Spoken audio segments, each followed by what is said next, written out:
This lecture will provide an overview and a review for the second exam covering ancient Greece and ancient Rome. The first part of the exam will be 20 multiple choice questions taken from those items not in bold on the handouts. So be sure to make flashcards of your works and the associated vocabulary to help you study for this section. These will include terms like black figure and red figure technique for vase painting, whereby in ancient Greece, either you would have the subjects painted in black with a light clay color on the background, or alternatively, a black background with red figures. The first monumental standing statuary that we find in ancient Greece is going to be that of a kouros, and kore, that being a male and female series of youthful figures, originally as grave markers for the men and as, once again, ornaments in temples and decorations for women. The preferred type of temple in ancient Greece is the peripteral Greek temple, whereby we have 4 sides of freestanding columns that support a roof that surround a central cella or naos, where the cult statue is held of the god or goddess that is worshipped at the specific temple. There are 3 orders of Greek architecture: Doric, Ionic, and Corinthian. The Doric order is considered to be the masculine order, whereby we have the least amount of decoration. It is the broadest and most stout. Therefore, it is for serious and grave subjects like temples. The Ionic order, developed in Ionia on Asia Minor, is going to be the androgynous order with these volutes, spirals, that can be seen at the top of the capital decorating it. It is a bit more slender and taller, hence androgynous.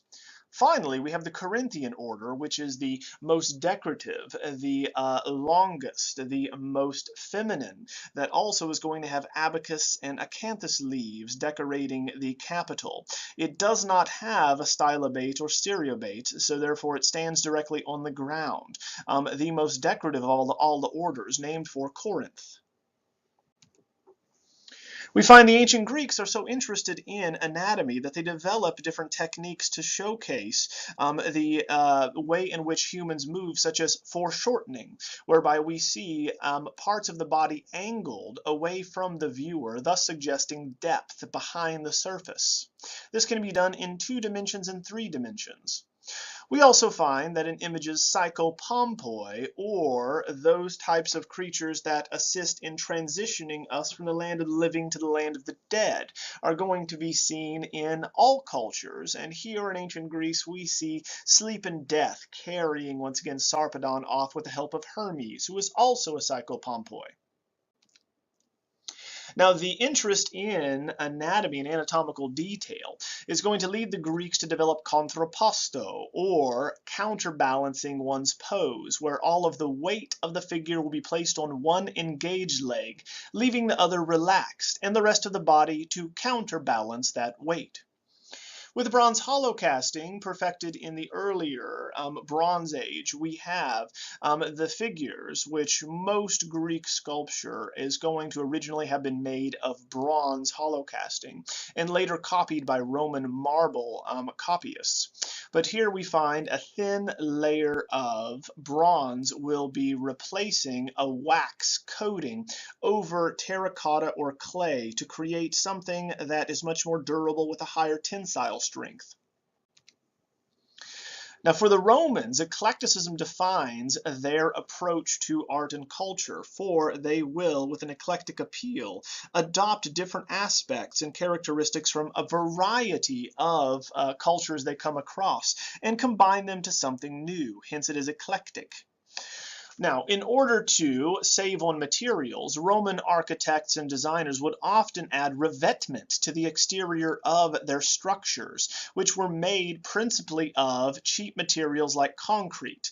But a thin layer of marble, for instance, would make the structure look much more expensive, and that is revetment, an expensive outer layer.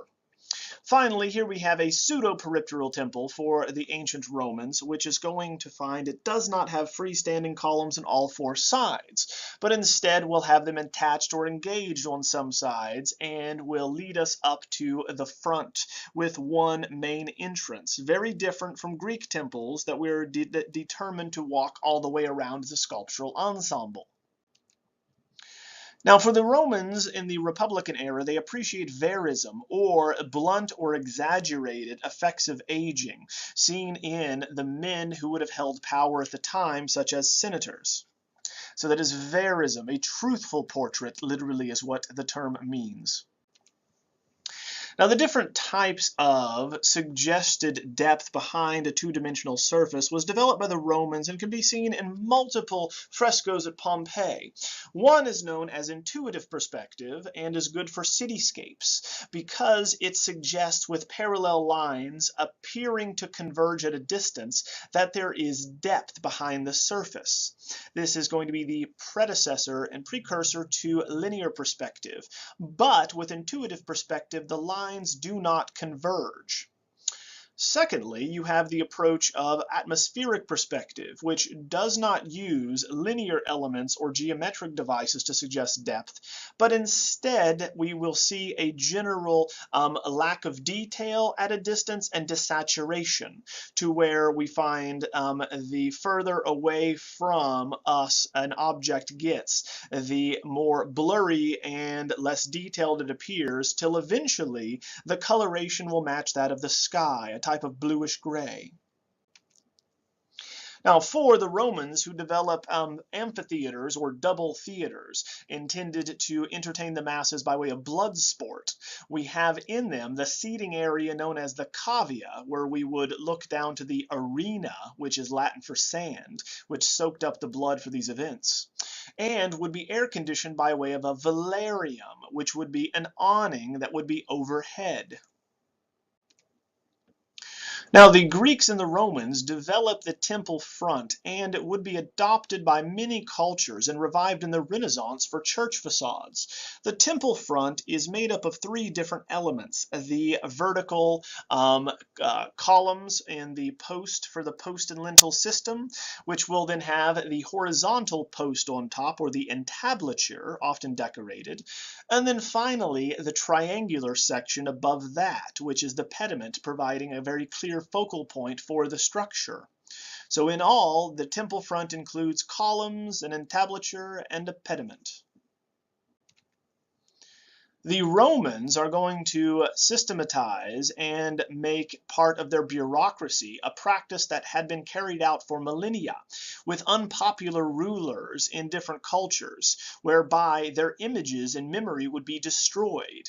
The Romans referred to this as the damnatio memoriae, or the damnation of memory, where they would erase their images off of public monuments and take their names out of historical documents. So this was practiced previously, but the Romans make it a bureaucratic strategy to erase someone from history. Now, the late antique style, which comes about in the time of Constantine, after the soldier emperors, is going to be iconic and anti-naturalistic because it seeks not to show how the world appears or people within it, but instead communicate an idea of these rulers, of these people, and so to showcase an idea over naturalism. So we find that figures tend to, in this style, be flat, non-idiosyncratic or non-differentiated, and we find they do not occupy real space and a real setting. The next part of the exam will show two unknowns that will ask you to identify the culture and the salient characteristics that the work has in relationship to it, such as subject matter, style, and more.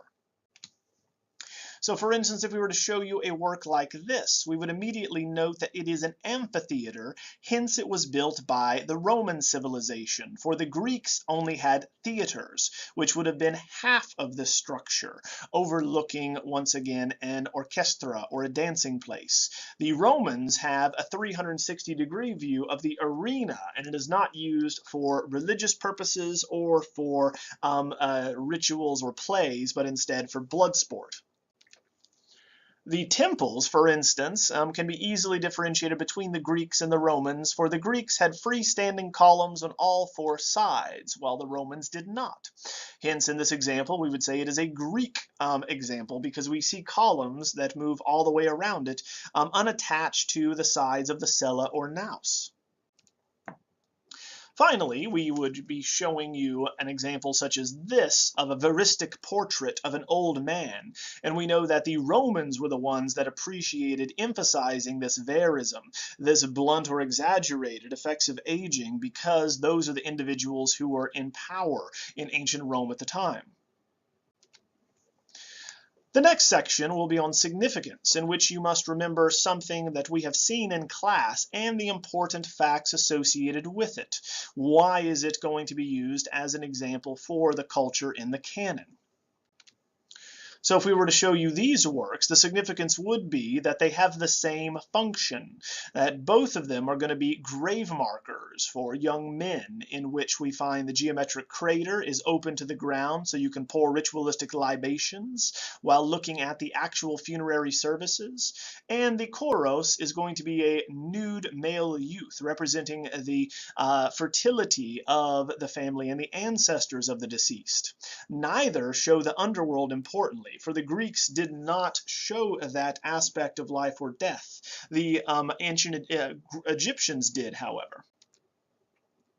With Epigonos and the Dying Gaul, we find the significance would be the Hellenistic penchant for theatricality, as it would be part of a larger Gaelic group outside of and introducing the library at Pergamon.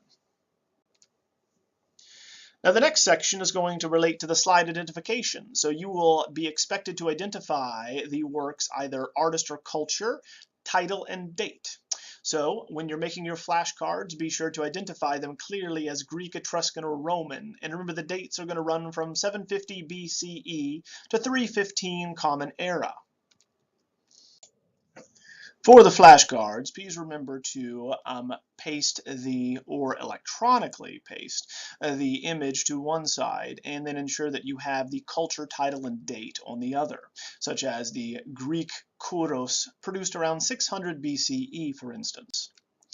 The statue here of Augustus as general from Prima Porta would also be a good example of having artist title and date, or culture title and date, on your flashcards, as would Ictinus and Callicrates, in which you would need both architects for this specific example. And we have the Parthenon, created between 447 and 438 BCE. For the final section, you will be shown two slide comparisons where you will address different cultures and how you know they are from different cultures. Likely, the comparisons will be of sculptures and then of monuments. The question you will answer will be how you know they are good examples of their respective cultures and periods. So the cultures will be ancient Greece, the Etruscans, and ancient Romans. So it would be good to know, in this instance, the major beliefs of these peoples, the differences between their rulers and their gods, which of course are going to be overlapping, given that the Romans adopt the Greek pantheon, but have a very different understanding of rule of civilization, given that they develop an empire and are led by an emperor. The Greeks, for instance, are going to prefer images of their gods and athletes, with the perfect individual being a god. Now, this revolves around their idea of the universe and of their mantra, man being the measure of all things. Thus, we note that humans are expected to understand nature mathematically.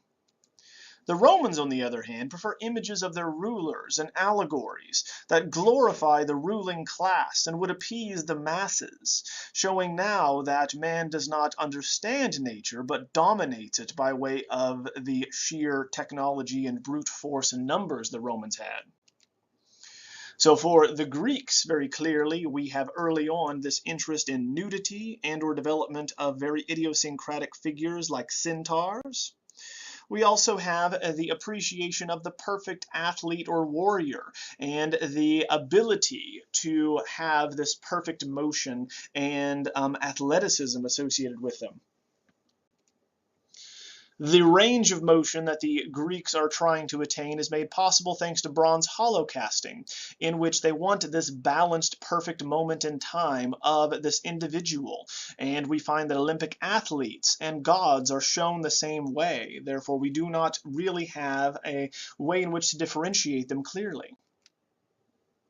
For the Greeks, they also are going to develop monuments like the Parthenon, which showcases not only through the iconography that they are dominant and have defeated a far superior, numerically that is, culture and their warriors, but that they are superior culturally because of their understanding of the world through reason, rationality, and intellect. Now, the peripteral temple by the Greeks gives way to the pseudo-peripteral temple and the eclectic approach by the Romans, as seen here in the Temple of Portunus. So in it, we have the combination of not only a Greek model, but an Etruscan one to give us something that is uniquely Roman, hence eclectic. The Colosseum, or Flavian Amphitheater, is also a great example of Roman work, for it is going to be built for the largest city in the Roman Empire and is the largest amphitheater as such, dedicated to entertaining the masses with blood sport. The Pantheon is going to showcase Roman ingenuity with the use of concrete and remains one of the most sought-after buildings from antiquity and the best surviving building in antiquity intact, with the concrete drum supporting a hemispherical dome and a temple front in the entryway. For the monuments associated with rulers, we find that we see them adopting earlier Greek models for the bodies, but often with discongruous or incongruous heads. For the head can show the character of someone, whereas the body relates, once again, also their successes in life. So be sure to review the study guide, go through your notes, and prepare your flashcards, and take the second midterm by the end of the week. Should you have any questions, feel free to reach out to your instructor.